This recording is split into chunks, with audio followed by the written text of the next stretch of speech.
Losing 50 bucks trading Apple today, guys. What's going on? Welcome on into a recap. It's been kind of quiet on the recap front, just because the trading front has also been quiet.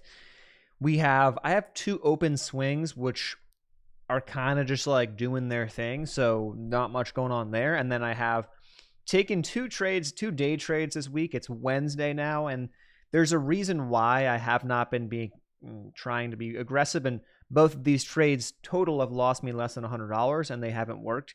And there's a reason. The market just is not right now in a high momentum state. But when you get a setup that looks pretty good, you take a shot, and then if it doesn't work, quickly take the L. So I was planning to lose or planning to risk about 80, 90 bucks in this trade, and I only ended up losing 50.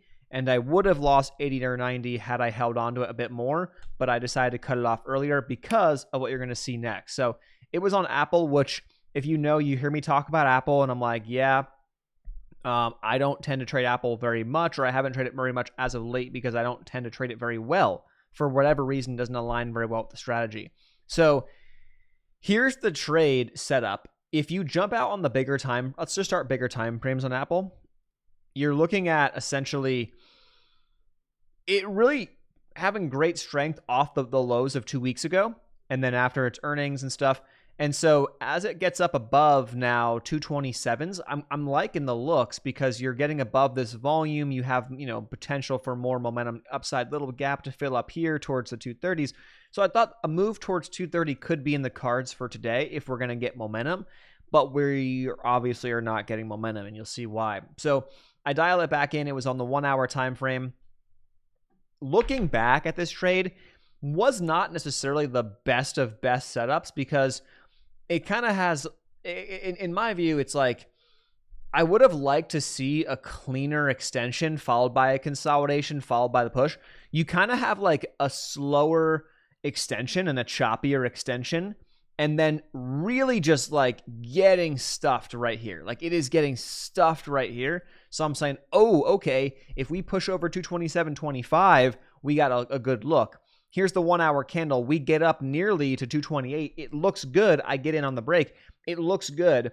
And then it dies.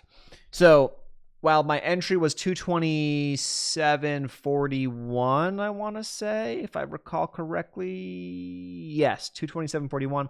I exited 226.51. I was looking to risk down to like a little under 226 was the original risk.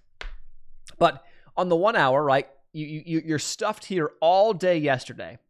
Pre-market can't break it. You finally break it, and it broke it, and I entered around 10 a.m. So I didn't get in on the first 5 minutes of the day, which is a risky time. I don't trade the first 15 minutes of the day. I get in around 10 a.m. Eastern time, so I'm like, okay, we got some better volume, which it didn't look bad. Actually, it's been relatively high volume, right, compared to the past couple of days. So I'm like, we got a good look here, and maybe we're going to get a push. And then we just don't. Simple as that. We just don't.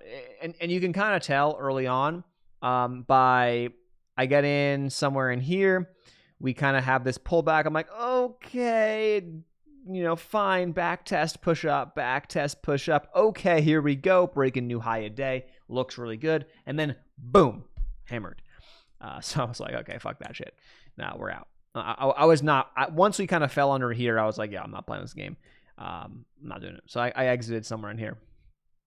So when my original stop loss was actually below low a day, which would have ultimately hit end a minute or two later, but I got out in this candle right here on the 5 minute. So maybe a few minutes later, it would have hit.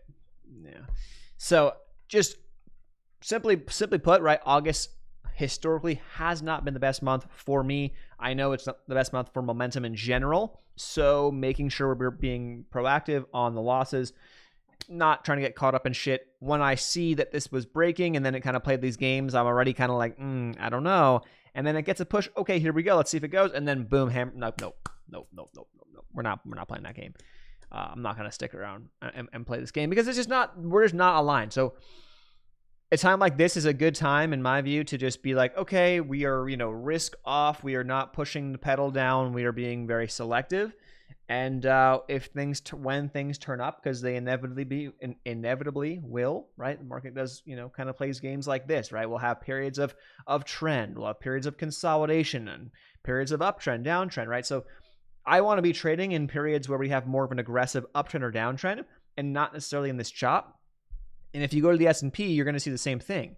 S&P looked really good and then gets a nice push and then gets hammered. It's like, what is that? Like, what is that? You know what I mean? What is that? I don't want to trade. I do not want to trade when we have that. And ultimately, it looked okay. Like, it looked good. Go back to the hourly here. Like, it looked like, oh, here we go. We're breaking out. It looked okay. But then it was kind of just like a fake out.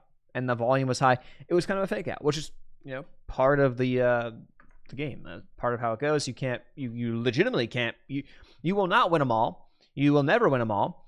And you kind of put yourself in a position where you're saying, hey, if we get the push here, or we're in play. If it happens to not work, we stop out for a small loss and that's it. The trade here, I was looking to make about 150 on Apple, 148, 150, something like that. So I risked 50 or I lost 50. Had it worked, I would have made about 150. Cool. Going back to the TradeZella dashboard, you can see not a good month. I have 2 open swings. I don't know if they will be exited before the end of the month because we only have like 7 days left, trading days left. So we'll see. But yeah, average win loss, like we're playing good games with that. It's legitimately, this may be, and I almost kind of want it to be. I almost kind of want to have a sub 10% win rate this month. Now, there were some trades in here that I probably could have avoided, so my win rate probably shouldn't be this low. But I almost kind of want it to be like that because, and to allow that to like happen and be like, okay, yes, this is possible. Here's what could happen. All the more reason to be focused and dialed in when it comes to risk management and understanding when the time is right to be pushing and when it's not right and we be taking our foot off the pedal. So last week I kind of came back from traveling and I was like, let's fucking go. I missed a week. Let's fucking go. And then I did some stuff that I didn't need to do. Not that it was a terrible week, but I probably could have had these losses in here. I probably could have minimized some of them. Whereas this week, I'm kind of saying, if we get setups, I'm there. If we don't, which I'm not seeing very many, I'm not there. And so might as well go do something else. And that's kind of what I've been doing. I'm doing other stuff, other work to be done, and, just letting the market do what it's going to do. And then by Friday, we've got Powell. So by Friday afternoon, we'll have a good sense because Jerome Powell will have had his speech in the morning, and we'll have a decent sense of like, okay, where the market maybe wants to go if he says anything and whatever, because people now are starting, I think, to look forward to that. So we'll see. I'll leave a link to TradeZella below where I track everything. But overall, down about $600 in the month on 15 trades, it's not bad.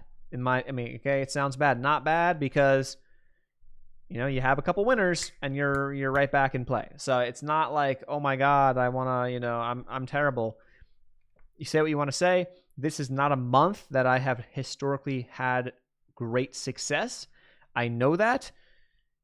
I could easily let that spiral and disregard that and have, a huge red month and lose like $2,000, which I don't plan to do. And in 7 days, if I lost an additional $1,400 in the next 7 days, averaging like $200 a day in losses, if I did do that over the next 7 days, then I clearly would not be following my strategy. I guess it's possible that I could be, but there's a very, very high chance I would not be following my strategy and I'd be going on tilt or I'd be spiraling. So I don't think that's going to happen, but we'll see. I'll see you guys in the next one. Peace.